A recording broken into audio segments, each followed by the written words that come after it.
Retrouver Lilia Pétavin, désormais chez JP Morgan Asset Management. Bonjour Lilia. Bonjour Antoine. Alors justement, on le disait en sommaire, c'est une émission de conviction, une édition de conviction de Tout pour investir aujourd'hui, et les convictions de JP Morgan Asset Management. On posait la question à Félix Baron et à Christian Fontaine tout à l'heure, c'est la question du moment. Est-ce que l'IA c'est une bulle ou pas ?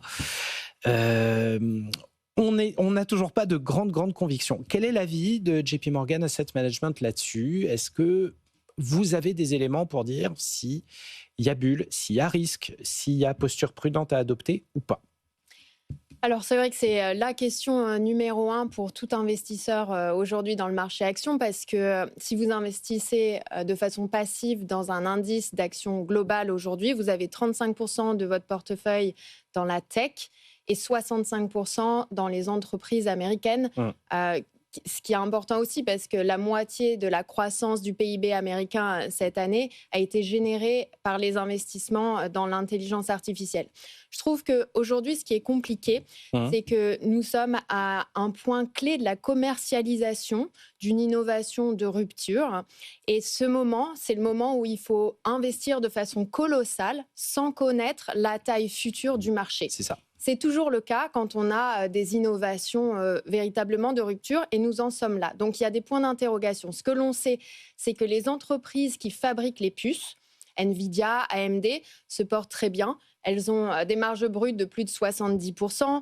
Les bénéfices de Nvidia ont cru de plus de 1500% depuis à peine la fin 2022. Ce que l'on sait, c'est qu'il y a aussi les hyperscalers qui investissent, je le disais, de façon colossale, près de 430 milliards de dollars cette année. C'est une hausse de 70%. Donc là, on parle de Google, Oracle, Amazon, etc. Et ce que l'on ne sait pas finalement, c'est le business case de la partie souvent non cotée de ce que j'appelle moi les architectes de l'IA, donc OpenAI, Mistral AI, Anthropic, parce qu'on ne connaît pas la demande finale. Aujourd'hui, on connaît juste le fait qu'il bousille du cash à longueur de journée et que ça va continuer dans les années à venir. Mais effectivement, c'est la grosse inconnue. Oui, et on a seulement 5% des utilisateurs de ChatGPT aujourd'hui qui payent un abonnement. Donc bien sûr, OpenAI nous dit qu'il va faire croître cette proportion. Aujourd'hui, les revenus de OpenAI, c'est 13 milliards. Les anticipations de l'entreprise elle-même, c'est qu'elle va faire croître ses revenus, ses ventes à hauteur de 200 milliards d'ici 2030.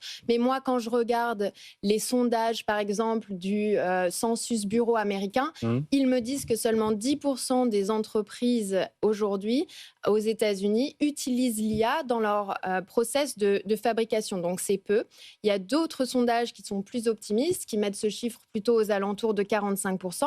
Mais la conclusion, c'est qu'il y a une grosse incertitude et que ce que l'on sait aussi, c'est que quand il y a des booms d'investissement, on a une tendance à surinvestir, à créer trop de capacités. On a vu ce que ça a donné à la fin des années 90 avec les entreprises de télécom qui ont créé des millions de miles de réseaux pour Internet, tellement qu'ensuite les prix se sont effondrés parce qu'il y avait trop de compétition.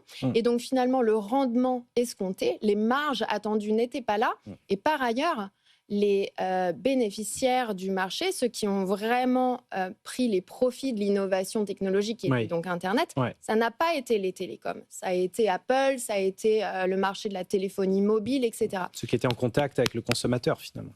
Donc aujourd'hui, je pense pas nécessairement que l'IA soit une bulle. Il y a des choses très rassurantes. Quand je fais mon petit travail froid, rigoureux de stratégiste, je vois bien que les valorisations sont la moitié de celles que l'on avait à la fin des années 90. Vous parliez du cash, mais aujourd'hui, l'ensemble de ces entreprises, pas toutes, mais la grande majorité, a énormément de cash et c'est comme ça qu'elles financent leurs investissements. Et ces entreprises, de manière générale, sont profitables. Ce n'était pas le cas à la fin des années 90 où c'était les ventes qui généraient la croissance.